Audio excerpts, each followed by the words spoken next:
Good morning students. आज हम पढ़ेंगे BTech fourth sem electrical engineering के स्टूडेंट्स के लिए बायोलॉजी, और इसके अंदर हम पढ़ रहे थे एंजाइम्स, और इसमें आज हमारा टॉपिक रहेगा nomenclature and classification of enzymes. ठीक है, तो नोमेनक्लेचर का मतलब क्या होता है? भारी बनावट और उसके जो कार्य प्रणाली होती है, उसके जो भी पार्ट्स होते हैं उनके बारे में। ठीक है, नाम वगैरह जो भी है, हम उनके पार्ट्स के नाम, जो एंजाइम्स उनके नामकरण है, उससे संबंधित जो भी चीजें हम पढ़ते हैं उसको बोलते हैं नोमेनक्लेचर। ठीक है, तो चलिए शुरू करते हैं। और आपसे एक खास रिक्वेस्ट है कि आप अगर आप चैनल पर देख रहे हैं, इसको यूट्यूब चैनल पर देख रहे हैं, तो चैनल को सब्सक्राइब कर लो, क्योंकि ये जो वीडियो है ये सब आपके लिए ही है। और अगर ये चैनल चलेगा तो बाकी स्टूडेंट भी इसका लाभ ले पाएंगे, इसलिए आप चैनल को सब्सक्राइब कर लें। सब्सक्राइब करने के बाद में जो घंटी का चिन्ह है इसे भी दबाएं, वीडियो को लाइक करें और अपने दोस्तों के साथ शेयर करें ताकि वो भी आपके साथ आगे बढ़े। ठीक है, तो चलिए अब शुरू करते हैं। ध्यान दें, The enzymes were named arbitrarily by the discovered in early times। देखिए, पुराने जमाने में क्या था, जो एंजाइम्स थे उनके नाम अपने हिसाब से वैसे ही दे दिए, जैसे जैसे उसकी डिस्कवरी हुई वैसे वैसे उनके नाम वैसे ही दे दिए। मतलब कोई उनके पीछे कोई ठोस सबूत नहीं थे या फिर कोई गाइडलाइन नहीं थी कि इस तरह से एंजाइम्स के नाम रखने हैं। जैसे फॉर एग्जांपल पेप्सिन, ट्रिप्सिन, है ना। No information regarding the substrate which they catalysed और the function of enzyme was conveyed by their names। ठीक है, तो कोई सबस्ट्रेट का कोई पता नहीं था उनके कि सबस्ट्रेट क्या है क्या नहीं है, बस वैसे ही नाम दे दिया। This suffix ASE was added to the name of substrate to give trivial name to the enzyme। for example lipase। lipase एक एंजाइम का नाम है। ठीक है, ये क्या करता है? एक्ट्स ऑन लिपिड, लिपिड के ऊपर ये वर्क करता है। दूसरा लैक्टेस। लैक्टेस क्या होता है? एक्ट्स ऑन लैक्टोस, जो सैकराइड्स होते हैं, शर्करा होती है लैक्टोस, उसके ऊपर ये वर्क करता है। These tribal names do not provide complete information about the enzyme and type of reaction they catalyze। तो इनके नामों से पता नहीं चलता कि किस प्रकार की जो रिएक्शन है उनको ये कंट्रोल करते हैं, उनकी रिएक्शन कैसे बढ़ाते हैं, और इनके बारे में इनके नाम से इनके बारे में कोई इंफॉर्मेशन नहीं मिल पाती इनको। ठीक है, तो 1961 में क्या हुआ?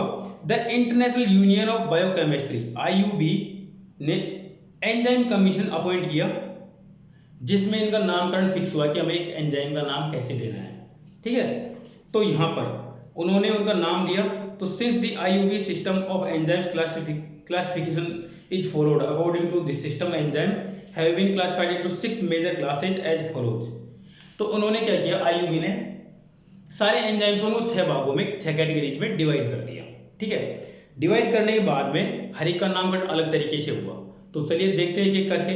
तो सबसे पहला था ऑक्सीडोरिडक्टेस।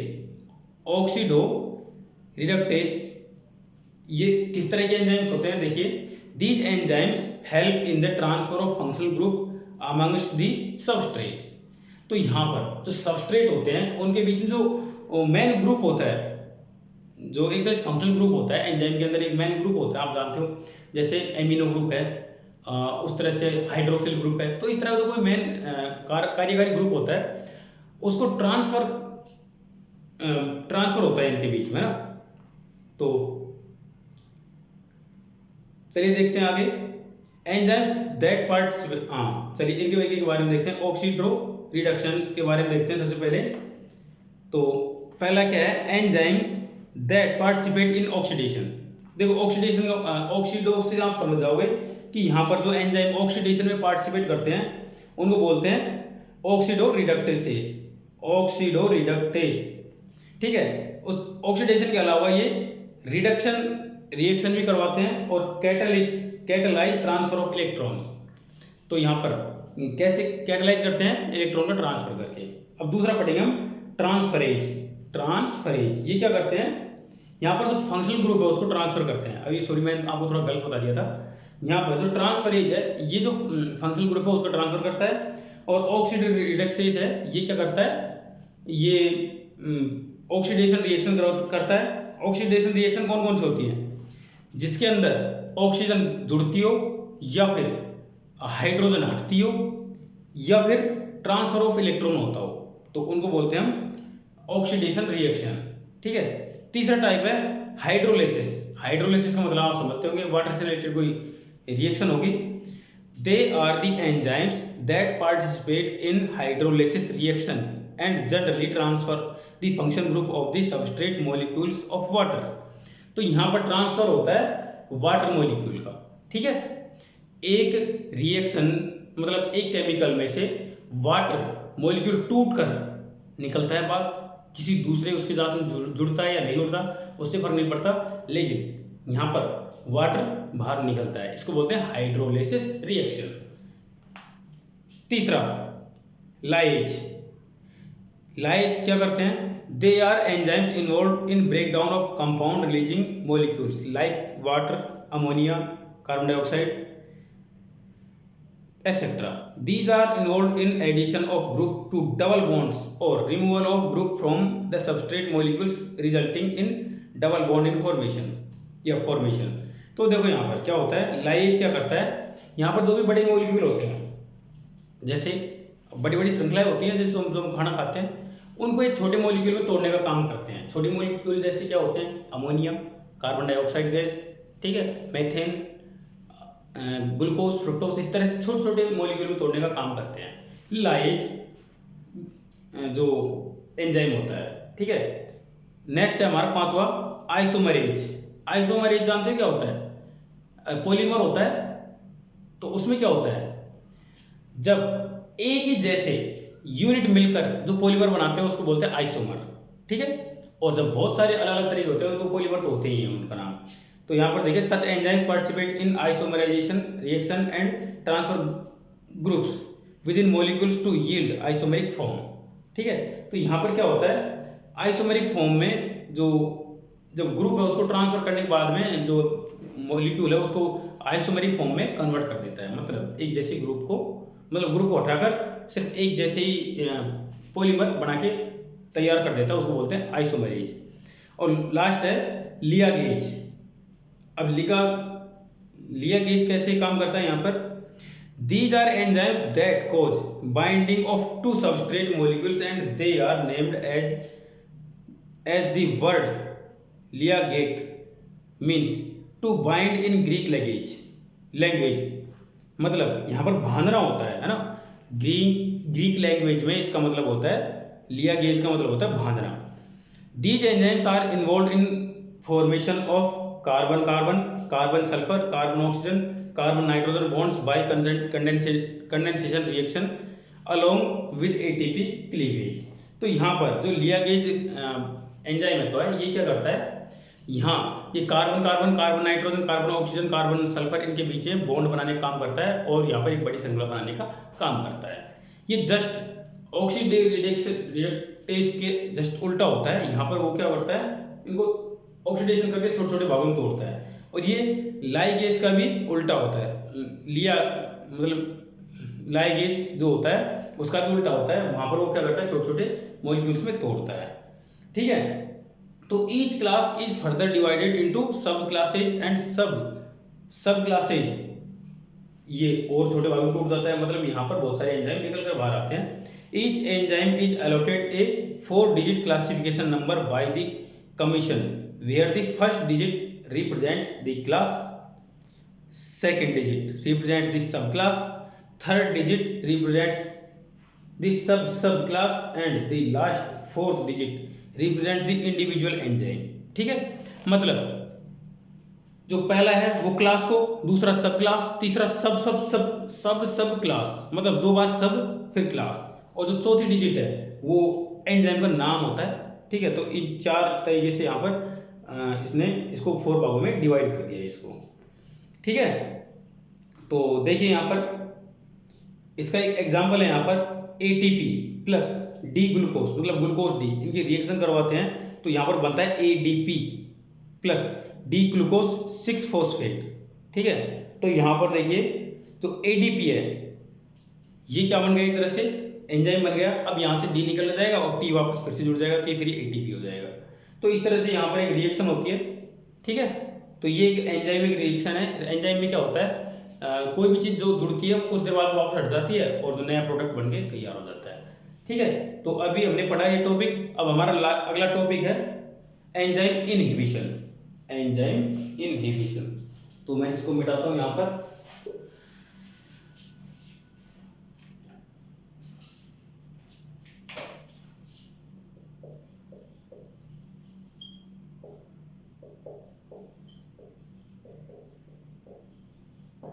एंजाइम इनहिबिशन मतलब क्या है इसका? देखो, एंजाइम क्या होते हैं? किसी भी रिएक्शन की स्पीड को इंक्रीज करते हैं, बढ़ाते हैं। अब कुछ केमिकल ऐसे होते हैं जो एंजाइम की जो कार्य क्षमता होती है उसको प्रभावित करते हैं और उसकी जो कार्य करने की क्षमता होती है उसको कम कर देते हैं, मतलब उसकी स्पीड को कम कर देते हैं। तो ऐसे जो मॉलिक्यूल या फिर ऐसे केमिकल होते हैं उनको बोलते हैं एंजाइम इनहिबिटर्स, मतलब उनकी जो कार्य क्षमता होती है उसको एक नुकसान पहुंचाते हैं। देखिए क्या लिखा हुआ आपकी बुक में, certain substances decrease the catalytic activity of enzymes. These substances are called inhibitors and their action is called enzyme inhibition. Such inhibitors can be classified into the following three categories. तीन भागों में यहाँ पर इसको divide किया गया है।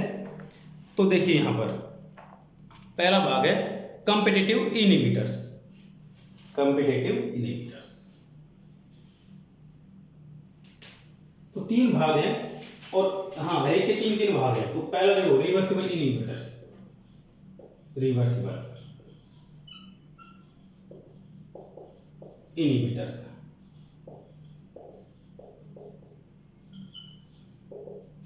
देखिए ये क्या होते हैं? These inhibitors bind non-covalently with enzyme and restrict their participation in catalysis, but on removal of inhibitors they regain their activity. Reversible inhibitors are of the three types. Reversible का मतलब है कि यहां पर क्या होते हैं, ये जो मॉलिक्यूल है वो एंजाइम के साथ चिपक जाते हैं, जुड़ जाते हैं उसके साथ में, और फिर इसकी स्पीड को क्या करते हैं? कम कर देते हैं। मतलब ये जो एंजाइम जो एक्टिविटी होती है उसको एक तरह से स्लो कर देते हैं। और जब यहाँ पर ये सारा काम हो जाता है उसके बाद में ये अपने आप इससे अलग भी हो जाते हैं, मतलब ये रिवर्सिबल भी होते हैं। मतलब अपना काम किया तब तक तो उसके साथ जुड़े रहे, उसके बाद में हट गए। तो यहाँ पर इनको तीन भागों में बांटा गया है। पहला है कॉम्पिटिटिव इनहिबिटर्स, तो मैं नाम डाल दूं यहाँ पर।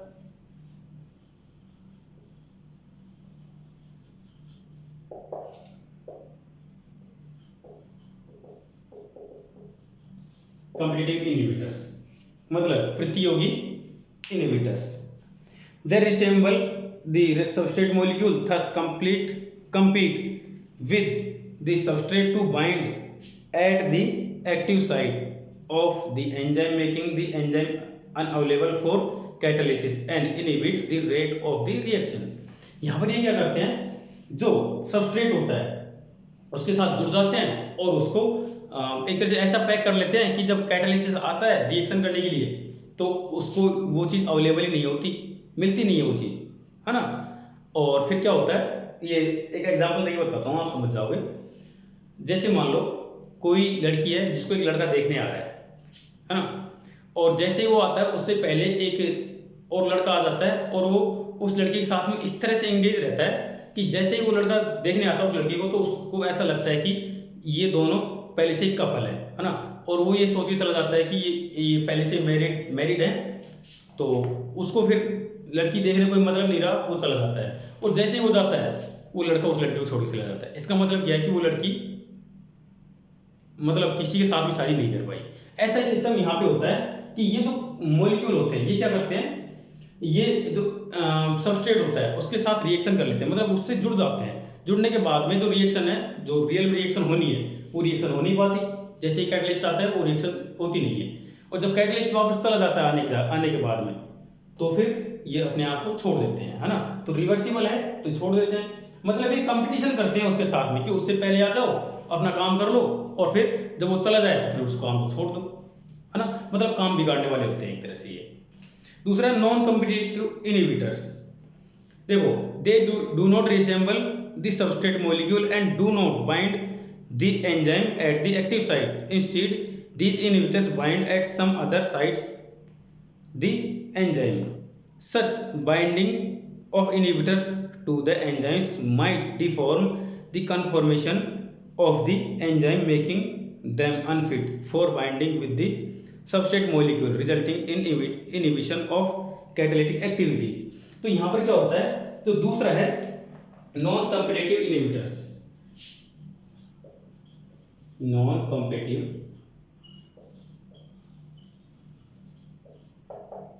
इनहिबिटर्स, तो ये इनहिबिटर क्या करते हैं, ये ना तो जुड़ते हैं, ना तो ये सबस्ट्रेट के साथ जुड़ते हैं और ना उससे कोई कंपटीशन करते हैं। ये क्या करते हैं, जो कैटलिस्ट है ना उसी के साथ जुड़ जाते हैं, मतलब कैटलिस्ट के साथ जुड़ने के बाद में उसको ऐसा बना देते हैं, पंगु बना देते हैं उसको, वो एक तरह से कैटलिस्टिक जो प्रोसेस होती है उसको करने लायक छोड़ते नहीं है उसको, है ना, उसकी हालत ऐसी खराब कर देते हैं कि वो कैटलिटिक प्रोसेस करने लायक नहीं रहता।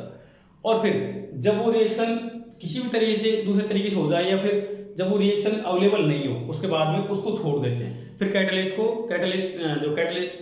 जो मॉलिक्यूल है, कैटलिस्ट है, उसको छोड़ देते हैं। और छोड़ने के बाद में मतलब रिवर्सिबल अब छोड़ेंगे, है ना, तो यहाँ पर क्या करते हैं, वो पंगु बना देते हैं, किसको, जो उत्प्रेरक होता है उसको, किसी काम का नहीं छोड़ते। और तीसरा है अनकॉम्पिटिटिव इनहिबिटर्स, ठीक है। तो यहाँ पर अनकॉम्पिटिटिव में क्या होते हैं, किसी के साथ बाइंड नहीं होते हैं। यहाँ पर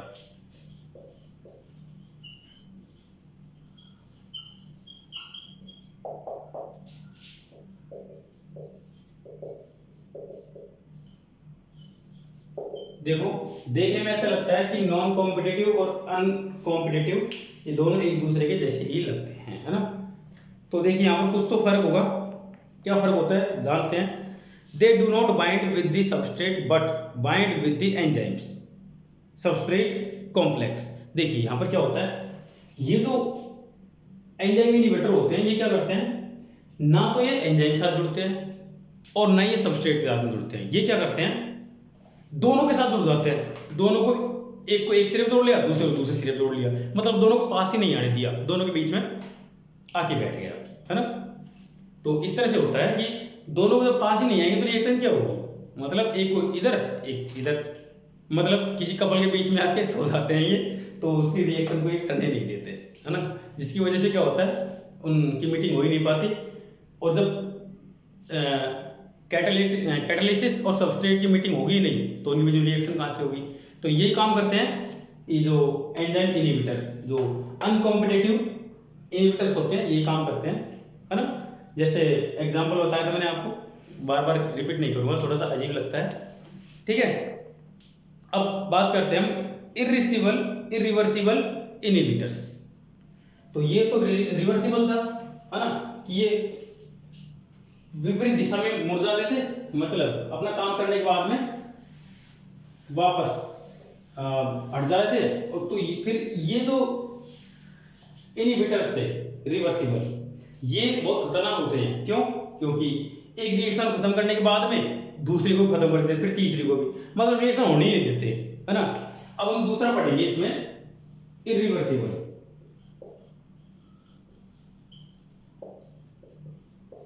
इनहिबिटर्स, देखो ये क्या होते हैं, ये विपरीत दिशा में इनकी रिएक्शन नहीं हो पाती है, ठीक है। तो यहां पर देखें, ये एंजाइम क्या होते हैं, ये या तो जो सबस्ट्रेट होते हैं उसके साथ जुड़ जाते हैं, या फिर एक तरह से ये मान लो, सबस्ट्रेट को छोड़ो, ये जुड़ जाते हैं ओनली डायरेक्ट सीधे एंजाइम के साथ में। एंजाइम को से जुड़ने के बाद में उसकी स्पीड को एक तरह से जीरो कर देते हैं, बंद ही कर देते हैं, वो उसको रिएक्शन करने लायक छोड़ते ही नहीं है, और उसको कभी छोड़ते ही नहीं है। रिएक्शन करने के बाद में परमानेंट उसके साथ जुड़ जाते हैं, मतलब वो एंजाइम बेकार हो गया, ठीक है। ये उसको, ये जो इरिवर्सिबल इनहिबिटर होते हैं ये उसको परमानेंट फिक्स कर लेते हैं अपने साथ में, ये कभी छोड़ते नहीं है। और जो रिवर्सिबल थे वो छोड़ देते थे ताकि वो बाद में भी रिएक्शन कर सकता था, लेकिन यहाँ पर तो परमानेंट जुड़ जाते हैं तो ये रिएक्शन नहीं कर पाते, है ना। तो इसका एग्जाम्पल जैसे 3-फॉस्फेट डाइड्रोजिनेस, है ना, पेपिन एंजाइम के साथ में ये जो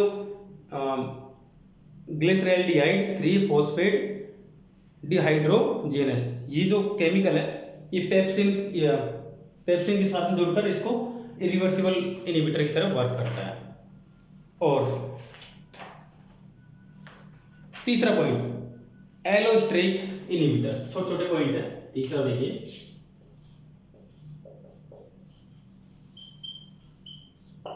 allosteric inhibitors.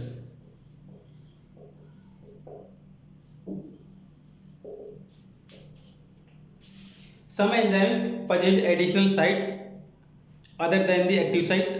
Certain molecules, generally other than the substrate molecules, bind to these sites and affect the rate of the reaction.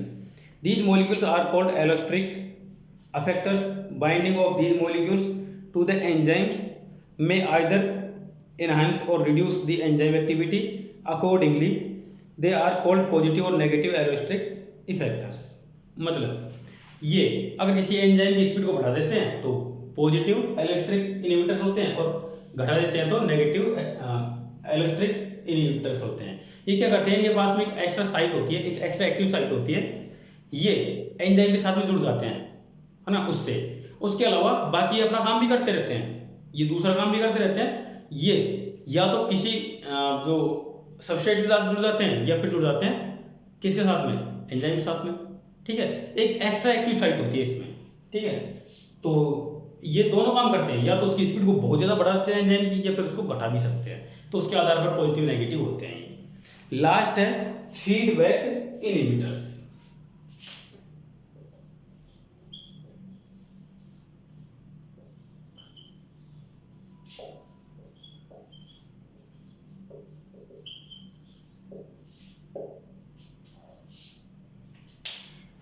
अब तुम जानते हो फीडबैक का मतलब क्या होता है।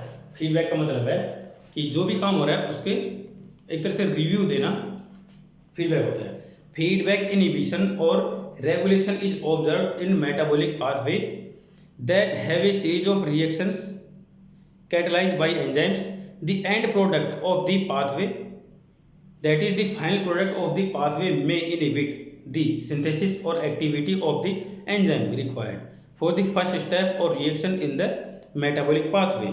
तो यहाँ पर क्या होता है कि जब कोई मेटाबॉलिक पाथवे या फिर कोई रिएक्शन शुरू होती है, ठीक है, तो उसमें क्या होता है कि मान लो कोई पहली रिएक्शन है, उसको किसी एक केमिकल ने उसको एंजाइम की तरफ वर्क किया, वो रिएक्शन हो गई। फिर दूसरे एंजाइम ने उसको आगे स्पीड बढ़ाया तो वहाँ पर रिएक्शन हो गई, तीसरे बढ़ाया, बीच में जाकर कहीं भी अगर रुक जाता है, वो सिस्टम रुक जाता है, तो यहाँ पर ये जो मॉलिक्यूल हैं, ये इनहिबिटर क्या करते हैं, वहाँ से अपना फीडबैक लेकर जाते हैं जो प्राइमरी रिएक्शन है वहाँ पर, ठीक है। तो वहीं से रिएक्शन रुक जाती है। मतलब एग्जाम्पल के तौर पर आपको मैं बताऊँ, यहाँ पर जैसे मान लो कुछ एक्टिव साइट इस तरह से है,